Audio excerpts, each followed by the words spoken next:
Selalu ada cerita di balik sebuah peristiwa. Demikian pun ketika akhirnya Pancasila disahkan sebagai dasar negara tercinta kita, negara Indonesia. Karena itu butuh proses yang lumayan panjang untuk mencapai hal itu.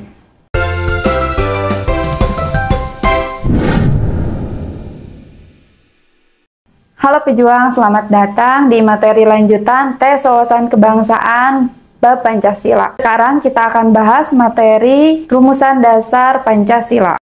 Bagi kalian yang belum menonton video pembahasan materi Pancasila sebelumnya, kalian bisa cek materi sebelumnya di deskripsi ya teman-teman. Dasar negara lahir setelah melewati proses yang sangat panjang. Proses rumusan dasar negara Pancasila diawali dengan terbentuknya BPUPKI atau Badan Penyelidik Usaha Persiapan Kemerdekaan Indonesia. Dalam bahasa Jepang disebut dengan Dokuritsu Junbi Kosakai. Nah, BPUPKI sendiri dibentuk pada tanggal 1 Maret 1945 dan menjadi tindak lanjut dari janji Jepang untuk memberikan kemerdekaan pada Indonesia. BPUPKI ini diketuai oleh Dr. Regiman Wudjodiningrat dan wakil ketuanya ada Ichi Bangaze Yoshio dan Raden Panji Suroso. BPUPKI ini memiliki jumlah anggota sebanyak 64 dari Indonesia dan 7 orang perwakilan dari Jepang. Lalu apa sih tugas BPUPKI ini? Nah, BPUPKI ini bertugas mempelajari dan menyelidiki segala hal yang penting yang berkaitan dengan pembentukan negara Indonesia. BPUPKI ini melaksanakan 2 kali sidang. Sidang yang pertama dilaksanakan pada tanggal 29 Mei sampai 1 Juni 1945. Yang agenda utamanya membahas rumusan dasar negara. Sedangkan sidang kedua dilaksanakan pada tanggal 10 sampai 17 Juni 1945 yang membahas Rancangan Undang-Undang 1945. Nah, sekarang kita fokus di sidang pertama ya pejuang. Sidang pertama dilaksanakan di Gedung Chow Sang-in atau sekarang dikenal sebagai Gedung Pancasila. Nah, saat sidang berlangsung, ada 3 tokoh yang mengusulkan dasar negara. Di antaranya ada Muhammad Yamin, Supomo, dan Soekarno. 3 tokoh pengusul dasar negara ini harus diingat ya teman-teman. Ada Muhammad Yamin, Supomo, dan Soekarno. Atau kalian bisa ingat dengan kata Yamono. Yamin, Supomo, Soekarno. Sekarang kita perjelas usulan dari ketiga tokoh ini ya. Yang pertama ada Muhammad Yamin. Beliau memberi usulan rumusan dasar negara secara tertulis dan juga secara lisan. Usulannya disampaikan pada tanggal 29 Mei 1945. Untuk usulan lisan dari Muhammad Yamin diantaranya ada Pri Kebangsaan, Pri Kemanusiaan, Pri Ketuhanan, Pri Kerakyatan, dan Kesejahteraan Rakyat. Sedangkan untuk usulan tertulisnya diantaranya ada Ketuhanan Yang Maha Esa, Kebangsaan Persatuan Indonesia, Rasa Kemanusiaan yang Adil dan Beradab, Kerakyatan yang dipimpin oleh hikmat kebijaksanaan dalam permusyawaratan perwakilan, dan keadilan sosial bagi seluruh rakyat Indonesia. Nah, itulah usulan rumusan dasar yang disampaikan oleh Muhammad Yamin. Dan kalian harus hafal ya para pejuang. Untuk yang kedua ada Supomo. Supomo menyampaikan usulan dasar pada tanggal 31 Mei 1945. Menurutnya Indonesia merdeka merupakan negara yang bisa menyatukan seluruh golongan dan paham perseorangan serta bisa mempersatukan diri dengan berbagai lapisan masyarakat. Adapun usulan dasar negara dari Supomo itu sebagai berikut, diantaranya ada persatuan atau unitatisme, kekeluargaan, keseimbangan lahir batin, musyawarah, dan keadilan rakyat. Nah, itu ya usulan dasar negara yang disampaikan oleh Supomo.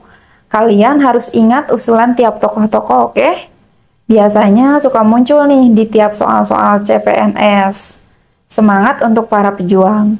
Yuk kita lanjut lagi. Satu lagi ada usulan dari Soekarno.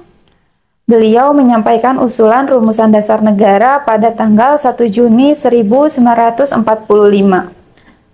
Soekarno menamai usulan yang disampaikannya dengan nama Pancadharma. Kemudian usulan nama itu direvisi oleh para ahli bahasa menjadi Pancasila. Berikut usulan dasar negara yang diusulkan Soekarno. Di antaranya ada kebangsaan Indonesia atau nasionalisme, internasional atau pri-kemanusiaan, mufakat atau demokrasi, kesejahteraan sosial, dan ketuhanan yang Maha Esa. Nah, jadi semua usulan yang disampaikan ketiga tokoh itu ditampung terlebih dahulu. Kemudian selanjutnya akan dibahas dan diusulkan oleh Panitia 9 yang dibentuk oleh BPUPKI. Lalu apa sih Panitia 9 itu? Sebelumnya, untuk para pejuang ekstra, kalian bisa berlangganan di channel kami untuk mendapatkan konten eksklusif lainnya seperti latihan soal intensif, bahas soal lebih dalam, rangkuman, latihan soal, diskusi grup, soal harian, dan masih banyak lagi. Semuanya bisa kalian dapatkan dengan berlangganan. Panitia 9 itu sebuah kepanitiaan yang beranggotakan 9 tokoh nasional yang dibentuk pada tanggal 1 Juni 1945. Panitia 9 bertugas menampung masukan dari berbagai kalangan dalam rangka penyusunan dasar negara, merumuskan isi Pancasila sebagai dasar negara Indonesia, dan menyusun pembukaan dasar hukum negara. Lalu siapa aja sih Panitia 9 itu? Nah, ini harus diingat ya teman-teman, karena ini juga penting.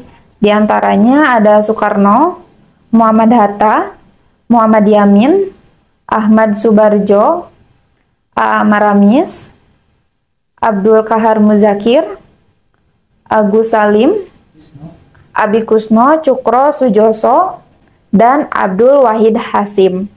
Untuk ketuanya ada Soekarno, sedangkan wakilnya ada Muhammad Hatta. Nah, pada akhirnya Panitia 9 ini menghasilkan rumusan dasar negara atau pembukaan hukum dasar negara, dikenal sebagai Piagam Jakarta atau Jakarta Center ya teman-teman. Nah, ini dia rumusan Pancasila dalam naskah Piagam Jakarta. Di antaranya ada ketuhanan dengan kewajiban menjalankan syariat Islam bagi pemeluk-pemeluknya, kemanusiaan yang adil dan beradab, persatuan Indonesia, kerakyatan yang dipimpin oleh hikmat kebijaksanaan dalam permusyawaratan perwakilan, keadilan sosial bagi seluruh rakyat Indonesia. Tapi teman-teman, hasil rumusan dasar negara ini ada penolakan dari beberapa tokoh.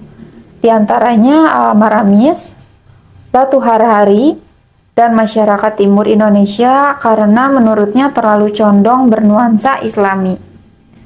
Dan akhirnya sila pertama diubah menjadi ketuhanan yang Maha Esa.